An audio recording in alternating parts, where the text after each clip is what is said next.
امیر جماعت اسلامی کراچی حافظ نعیم الرحمان نے میئر کراچی کا الیکشن کالعدم قرار دینے کا مطالبہ کر دیا ہے۔ حافظ نعیم الرحمان نے 23 جون کو اسلام آباد الیکشن کمیشن آفس کے باہر احتجاج کرنے کا بھی اعلان کیا۔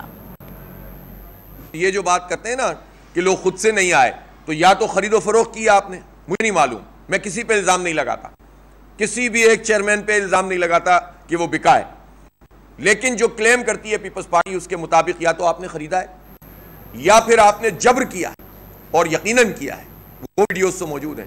گھر والوں کو دباؤ میں آپ لائے ہیں، آپ نے لوگوں کو جبرن روکا ہے آنے سے، تو جبرن روکا ہو یا خرید کے روکا ہو، دونوں صورتوں میں انتخاب کا عدم ہونا چاہیے۔ ہم عدم اعتماد بھی لا سکتے ہیں کیونکہ نمبر تو زیادہ ہیں نا، ہم عدم اعتماد یہ بھی قانونی حق ہے، آئینی حق ہے، اور کورٹ کے ذریعے سے اپنا حق لینا یہ بھی آئینی اور قانونی تقاضا ہے۔ اور 23 تاریخ کو پرسوں انشاءاللہ اسلام آباد میں الیکشن کمیشن آف پاکستان پر ایک تاریخی احتجاج ہونے جا رہا ہے۔